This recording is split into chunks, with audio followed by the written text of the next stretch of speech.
बिस्मिल्लाहिर्रहमानिर्रहीम। अस्सलाम वालेकुम। उम्मीद है आप सब खैरियत से होंगे। आज हमारा फार्माकोग्नोसी का 22nd लेक्चर है। चैप्टर 10 ई में से हमने कार्बोहाइड्रेट स्टार्ट किया हुआ है। कार्बोहाइड्रेट्स का आज 4th पार्ट है जो हम आज स्टडी करेंगे। लास्ट लेक्चर में हमने कार्बोहाइड्रेट्स की क्लासिफिकेशन की थी, जिसमें हमने पॉलीसेक्राइड्स एंड ड्राइव्ड कार्बोहाइड्रेट्स के बारे में पढ़ा था। आज हम कार्बोहाइड्रेट से रिलेटेड जो ड्रग्स हैं इसमें उनको स्टार्ट करेंगे। कौन कौन सी ड्रग्स हैं कार्बोहाइड्रेट्स में। आज जो फर्स्ट ड्रग है कार्बोहाइड्रेट से रिलेटेड वो है स्टार्च। स्टार्च जिसे आम ज़ुबान में इसको उर्दू में निशास्ता कहते हैं। स्टार्च को स्टार्च जो है वो पॉलीसेक्राइड है। पॉलीसेक्राइड में फिर होमोपॉलीसेक्राइड है। ये पॉलीसेक्राइड में हमने पढ़ा था कि पॉलीसेक्राइड से रिलेटेड जितनी भी उसमें एग्जांपल्स हैं, फॉर एग्जांपल अगर स्टार्च है तो वो they are most abundant in nature, बहुत ज़्यादा नेचर में प्लांट्स के अंदर ये पाया जाता है। और ये condensation of large molecules of monosaccharide के साथ कंडेंसेशन के साथ मिलके बनता है। हाई मोलेकुलर वेट होता है इसका। इसके अलावा कोलाइडल सॉल्यूशंस बनाते हैं। ये स्पेरिंगली सॉल्युबल होते हैं वाटर में। ये इसकी कुछ प्रॉपर्टीज थी स्टार्च की या फिर पॉलीसेक्राइड्स की। स्टार्च जो है वो कहाँ कहाँ से हम हासिल कर सकते हैं। बहुत ही कॉमन एग्जांपल्स हैं स्टार्च को हासिल करने के लिए। मकई है, कॉर्न जिसे कहते हैं, वीट है, गंदम है, चावल है और पोटैटो जिसको आलू कहते हैं। तो ये जो है मेजर सोर्स ऑफ स्टार्च हैं, कमर्शियल सोर्स हैं। बहुत ज़्यादा कमर्शियली जो स्टार्च है वो इन्हीं से हमें हासिल होता है, कॉर्न से, गंदम से, चावल से और पोटैटो से। हमने ये भी पढ़ा था जो पॉलीसेक्राइड्स होते हैं वो टेस्टलेस होते हैं, उनका टेस्ट नहीं होता। अब जैसे आपको नज़र आ रहा है ये कॉर्न है, वीट है, तो इनका भी स्वीट टेस्ट नहीं होता, टेस्टलेस होते हैं ये। इनका जो स्टार्च जब निकाला जाता है तो वो जो है टेस्टलेस होता है। तो ये इसके सोर्सेज हैं स्टार्च के, जहाँ से हमें हासिल होता है। कॉर्न है, वीट है, राइस है एंड पोटैटो है।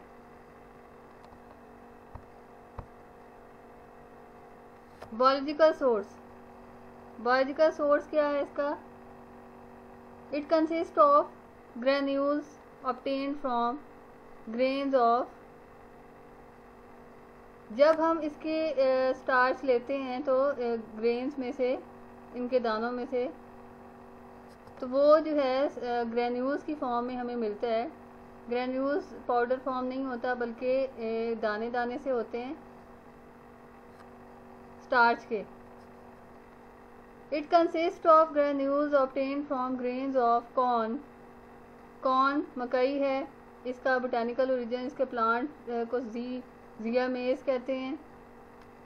वीट गंदम है, ट्राइटिकम एस्टिवम इसका ओरिजिन है, बोटानिकल ओरिजिन है। पोटैटो सोलेनम ट्यूबरोसम ये इसका बायोलॉजिकल सोर्स है। Rice Oryza sativa. तो ये बायोलॉजिकल सोर्स हैं स्टार्च के।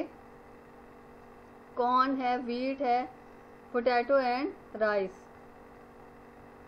फैमिली, कॉर्न और वीट की जो फैमिली है वो ग्रामिनी है। ग्रामिनी फैमिली से ये बिलोंग करते हैं कॉर्न एंड वीट। पोटैटो जो है वो सोलानेसी फैमिली से बिलोंग करता है। राइस जो है पोएसी फैमिली से ताल्लुक़ है इसका।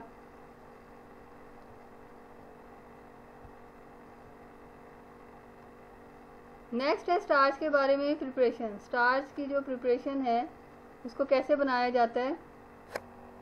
मेज स्टार्च, मेज स्टार्च जो मकई से हमें स्टार्च हमने बनाना है। Starch is prepared by soaking the corn grains in sulfuric acid solution for 2 to 3 days and then mild.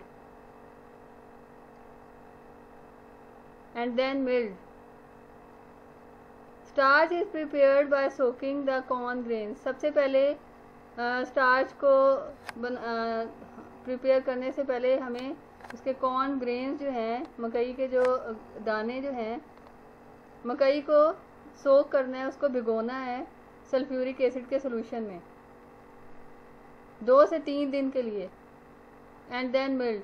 2 से 3 दिन लगते हैं उसको भिगोने में, क्योंकि बहुत सख्त होता है, उस हार्ड उसका कवरिंग होती है, तो 2 से 3 दिन लग जाते हैं उसको भिगोने में और उसके अंदर जो है उसको सॉफ्ट होने में। इस वजह से स्टार्च को सल्फ्यूरिक एसिड में सोल्यूशन में उसको सोक किया जाता है एंड देन मिल्ड। उसको इसके बाद मिल किया जाता है, उसको ग्राइंड किया जाता है। Due to milling with cold water, mill जो है उसकी मिलिंग ग्राइंडिंग जो है वो कोल्ड वाटर के साथ की जाती है। Starch is separated and is washed and dried. Starch को फिर अलहदा कर दिया जाता है, separated and washed and dried. Starch जो है वो सेपरेट हो जाएगा, उसको फिल्टर किया जाएगा, साफ़ किया जाएगा, वॉश किया जाएगा, उसके बाद उसको ड्राई फॉर्म में आ जाएगा। हमारे पास वाइट कलर में होता है स्टार्च। तो ये मेथड है कि किस तरह से स्टार्च हासिल होता है मकई से। पहले उसको सल्फ्यूरिक एसिड के सोल्यूशन में 2 से 3 दिन के लिए उसको भिगोया जाता है, फिर उसकी मिलिंग की जाती है कोल्ड वाटर में। उसके बाद उसको सेपरेट किया जाता है और वॉश करते हैं और ड्राई फॉर्म में हमें हासिल हो जाता है। Chemical composition, it is a mixture of 2 types of starch. 2 types के स्टार्च का मिक्सचर है, अमाइलोज है और अमाइलोपेक्टिन है इसमें पाया जाता। इसकी केमिकल कंपोजिशन थी। यूजेस क्या हैं इसके? स्टार्च के जो है फार्मास्यूटिकल यूजेस बहुत ज़्यादा हैं। फार्मास्यूटिकल प्रिपरेशंस में, टैबलेट्स में और डिफरेंट प्रिपरेशंस में जो है स्टार्च को बहुत ज़्यादा यूज़ किया जाता है। Use as tablet filler, tablet filler के तौर पे यूज़ किया जाता है। फॉर एग्जांपल टैबलेट का वॉल्यूम जो है, उसका जो वेट है, उसको बढ़ाने के लिए टैबलेट स्टार्च को यूज़ किया जाता है। ठीक है, यूज एज टैबलेट फिलर, उसका वॉल्यूम बढ़ाने के लिए फिलर के तौर पे इसको यूज़ किया जाता है स्टार्च को। टैबलेट बाइंडर, टैबलेट बाइंडर के तौर पे भी इसको यूज़ किया जा रहा है।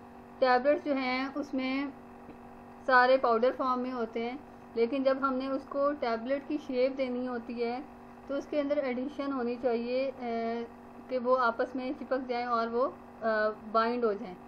तो स्टार्च को जो है वो एज अ टैबलेट बाइंडर भी यूज़ किया जाता है, जो उसके ग्रेन्यूल्स बनाता है, जो इजीली टैबलेट जो है वो बन जाती हैं। फिर टैबलेट डिसइंटीग्रेंट, टैबलेट डिसइंटीग्रेंट के तौर पे भी यूज़ किया जाता है। अब ये डिपेंड करता है कि स्टार्च को हमने किस फॉर्म में यूज़ करना है, हमने लिक्विड फॉर्म में यूज़ करना है, पाउडर फॉर्म में यूज़ करना है, ये डिपेंड करता है मैन्युफैक्चरिंग पे।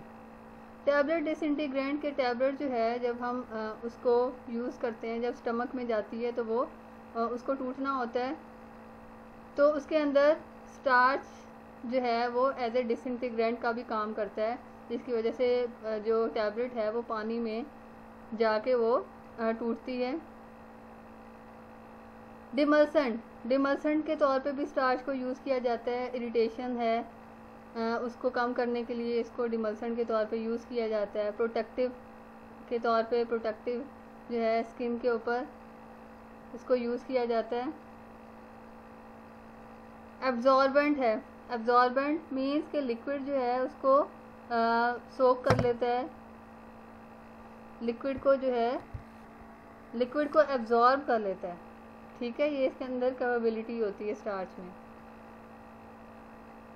Antidote in iodine poisoning, iodine की पॉइजनिंग अगर हो जाए तो इसको स्टार्च को एज ए एंटीडोट के तौर पे यूज़ करते हैं। एंटीडोट जो होते हैं वो पॉइजनिंग को ख़त्म कर देते हैं। सोर्स ऑफ एनर्जी है, क्योंकि स्टार्च जो है गंदम में, चावल में पाया जा रहा है, डिफरेंट उसमें सब्जियों में। तो सोर्स ऑफ एनर्जी है, जब हम इसको यूज़ करते हैं, खाते हैं तो एनर्जी हमें मिलती है। इसके अलावा जो स्टार्च है, स्टार्च पॉलीसेक्राइड है, ग्लूकोज यूनिट से मिलके बना हुआ है। तो जब इसकी ब्रेक डाउन होती है, हाइड्रोलिसिस होती है स्टार्च की, तो ये ग्लूकोज में कन्वर्ट होता है और ग्लूकोज जो है वो सोर्स ऑफ एनर्जी है। ये यूजेस थे स्टार्च के।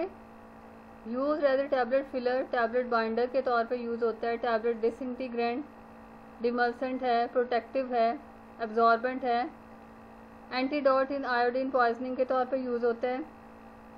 सोर्स ऑफ एनर्जी भी है। तो इसके जो है बहुत ज़्यादा यूजेस हैं स्टार्च के। फार्मास्यूटिकल इंडस्ट्रीज़ में जो है उसकी प्रिपरेशन में यूज़ होता है, डिफरेंट प्रिपरेशन में। टैबलेट की मैन्युफैक्चरिंग में जो है सबसे ज़्यादा स्टार्च को यूज़ किया जाता है। तो कार्बोहाइड्रेट्स में आज हमारी सबसे पहले हमने स्टार्च को स्टडी किया है। नेक्स्ट जो है हम स्टडी करने जा रहे हैं वो है हनी। हनी शहद को कहते हैं। स्वीटनिंग जो है वो सिरप होता है, थिक सा सिरप होता है। ये ब्राउन टू येलो जो है इसका कलर होता है। हनी कॉम में जो है ये हनी बीस इसको बनाती हैं। हनी को बहुत ज़्यादा यूज़ किया जाता है आम जो है उसमें, घरों में होम रेमेडी के तौर पे हनी को यूज़ किया जाता है। फॉर एग्जांपल गला ख़राब है, खांसी है, तो हनी जो है वो कहवे में डाल के इस्तेमाल किया जाता है। इसके अलावा हनी के बहुत से फ़वाइद हैं जो इसको यूज़ करने से हासिल होते हैं। इसके अलावा हनी के बारे में आगे पढ़ते हैं, कहाँ से हमें हासिल होता है ये। Biological source, parts used. Honey is a sugary secretion deposited in honeycomb by honey bee। Sugary secretion है, शुगरी है, मीठा है, मीठी है, इसमें सिक्रीशंस हैं। डिपॉजिटेड इन हनीकॉम, हनीकॉम जो होता है जहाँ पे ये बनता है by honey bee. Apis mellifera, Apis mellifera honey bee का नाम है जो हनी को बनाती है। ठीक है। Honey is a sugary secretion deposited in honeycomb by honey bee. Family इसकी है, हनी बी की जो फैमिली है वो है Apidae. Collection, honey is separated from the wax cells of honeycomb by expression, centrifugation और straining। हनी को वैक्स वॉल जो है उसका जो हनी कॉम्ब है उसमें से हनी को कैसे सेपरेट किया जाता है। एक्सप्रेशन के ज़रिए, या तो हम उसको प्रेस करेंगे, जैसे निचोड़ते हैं, उसको प्रेस करके उसका जो हनी है, शहद है, वो निकाल लेंगे। या सेंट्रीफ्यूगेशन, एक मशीन होती है जिसके अंदर इसको डाल देते हैं और जो हनी है वो बाहर आ जाता है। और स्ट्रेनिंग, या तो हम उसको स्ट्रेनर यूज़ करते हैं। फॉर एग्जांपल कोई छालनी जैसे होती है, उसके अंदर डाल के जो है इसको सेपरेट किया जाता है। सो हनी को जो है इस तरह से हनी कॉम्ब में से सेपरेट किया जाता है।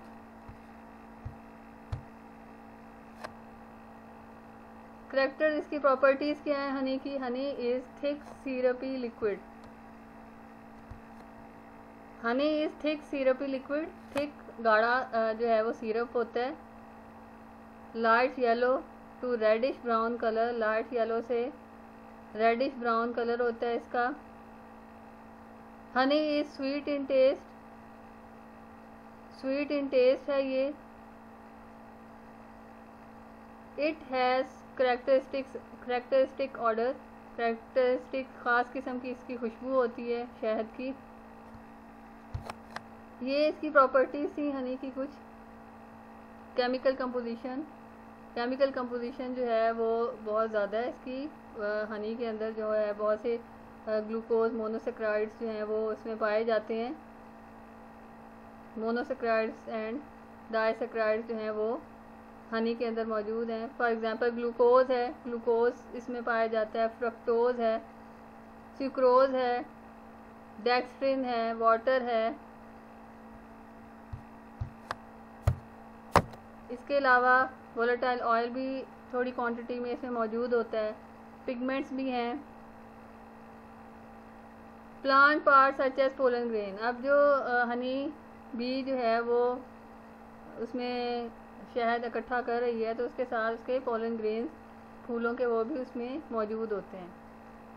ठीक है, ये इसकी केमिकल कंपोजिशन थी हनी की, कि हनी में कौन कौन सी केमिकल्स पाए जाते हैं। फ्रक्टोज है, ग्लूकोज है, सिक्रोज है,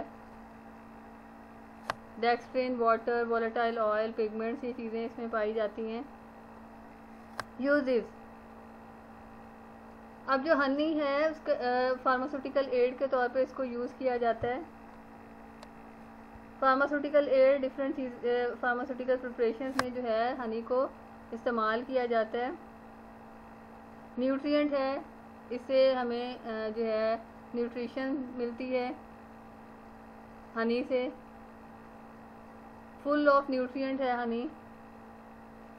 डिमल्सेंट है, इरिटेशन को ख़त्म करता है ये, इन्फ्लेमेशन को, इरिटेशन को। सूदिंग इफेक्ट प्रोवाइड करता है जब इसको यूज़ किया जाए। व्हीकल है, व्हीकल के तौर पे यूज़ किया जाता है। फॉर एग्जांपल सॉल्वेंट के तौर पे इसको यूज़ किया जा सकता है डिफरेंट प्रिपरेशन में। फ्लेवरिंग एजेंट है, फ्लेवरिंग एजेंट, फ्लेवर्स के तौर पे भी इसको फ्लेवरिंग एजेंट के तौर पे यूज़ किया जा रहा है। माइल्ड लैक्सेटिव है, कॉन्स्टिपेशन में जो है एज ए माइल्ड लैक्सेटिव इसको यूज़ किया जा सकता है। पिल्स एक्सीपिएंट है, पिल्स जो है टैबलेट्स की फॉर्म होती है, उसके एज ए एक्सीपिएंट इसको यूज़ किया जाता है। इसको हम जब फार्मास्यूटिक्स में पढ़ेंगे फिर ज़्यादा आपको अच्छी तरह समझ आएगा। Use for cold, cough, fever, sore throat. अब जो शहद है, हनी जो है, वो इसको होम रेमेडी के तौर पे भी इसको यूज़ किया जाता है। बुखार, खांसी, गले ख़राब में इसको इस्तेमाल किया जाता है, जिससे सूदिंग इफ़ेक्ट होता है और इरिटेशन जो होती है, इन्फ्लेमेशन जो होती है गले में, वो ख़त्म हो जाती है इसकी वजह से। तो ये हमारी आज की सेकंड ड्रग थी कार्बोहाइड्रेट्स में। थर्ड ड्रग जो हम आज पढ़ेंगे वो है सिक्रोज। सिक्रोज जो है वो डाइसैक्राइड है सुक्रोज। जब इसकी हाइड्रोलिसिस की जाए तो हमें फ्रक्टोज और ग्लूकोज मिलता है। सुक्रोज जिसको इसको जो है वो शुगर, जिसे शुगर भी कहते हैं। अब जो मेजर सोर्स जो है शुगर का जो हम हासिल करते हैं वो है शुगर केन, गन्ना। कमर्शियल सोर्स जो है इसको शुगर जो हासिल हो रही है वो शुगर केन से हासिल हो रही है। शुगर को हासिल करने के लिए, इसमें से निकालने के लिए शुगर केन में से शुगर केन को रोलर्स के दरमियान में गुजारा जाता है। ये स्टेम होती है, रोलर्स के दरमियान में गुजारा जाता है, जिससे इसका जूस जो है वो बाहर आ जाता है। उसके बाद शुगर केन का जो जूस होता है उसको फर्दर जो है प्रोसेस किया जाता है और शुगर को जो है सेपरेट कर लिया जाता है, ड्राई कर लिया जाता है। इस तरह से शुगर जो है वो शुगर केन से हासिल होती है।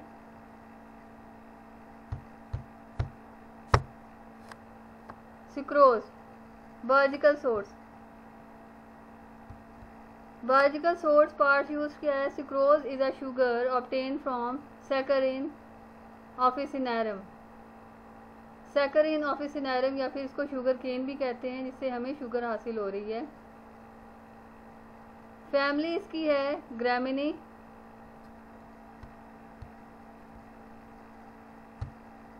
यूजेस। अब जो सुक्रोज है, शुगर है, इसको ये भी फार्मास्यूटिकल प्रिपरेशंस में जो है इसको इस्तेमाल किया जाता है। फॉर एग्जांपल सिरप्स जो हैं, सिरप्स हैं, सॉल्यूशंस हैं, उनमें सुक्रोज को, शुगर को बहुत ज़्यादा यूज़ किया जाता है। यूज इन सिरप्स को बनाने के लिए सुक्रोज को यूज़ किया जाता है।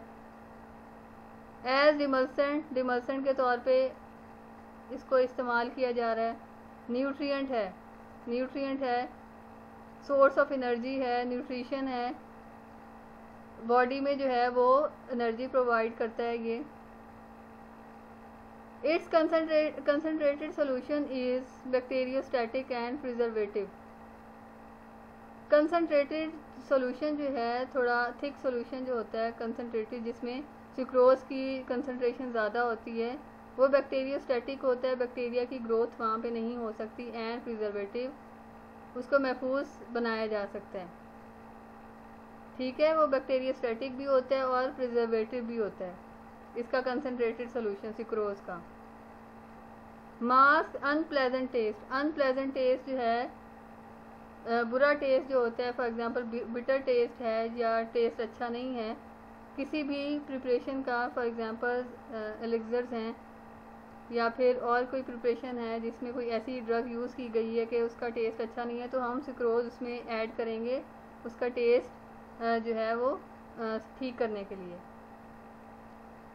तो ये सुक्रोज थी, सुक्रोज थर्ड हमने पढ़ी है कार्बोहाइड्रेट्स में ड्रग। फर्स्ट हमने पढ़ी है वो है स्टार्च, उसके बाद हनी और उसके बाद सुक्रोज। ये 3 ड्रग्स जो हैं हमने आज कार्बोहाइड्रेट्स में पढ़ी हैं। तो आज का जो लेक्चर है ये यहीं पे 3 ड्रग्स हमने पढ़नी थी आज। नेक्स्ट जो ड्रग्स हैं कार्बोहाइड्रेट से रिलेटेड वो नेक्स्ट लेक्चर में हम पढ़ेंगे। आज की आपकी असाइनमेंट या एक्टिविटी ये है कि इसमें जितनी भी ड्रग्स दिखाई गई हैं, फॉर एग्जांपल स्टार्च है, स्टार्च हमें कौन कौन से सोर्स से हासिल होता है, जैसे गंदम है, चावल है, इसके अलावा पोटैटो है, अगर गन्ना है, और हनी है, तो ये चीज़ें आपके घर में अवेलेबल होती हैं। ठीक है, अब आपके घर में ये चीज़ें अवेलेबल हैं तो आपने उनकी पिक बनानी है और व्हाट्सएप करना है। ये आपकी एक्टिविटी आज की आपकी असाइनमेंट है जो आपने बनानी है। इसके अलावा इनको जो है आपने नोट डाउन करना है अपने रजिस्टर पे। ठीक है, आज का लेक्चर यहीं पे ख़त्म होता है। ओके, थैंक यू, अल्लाह हाफिज़।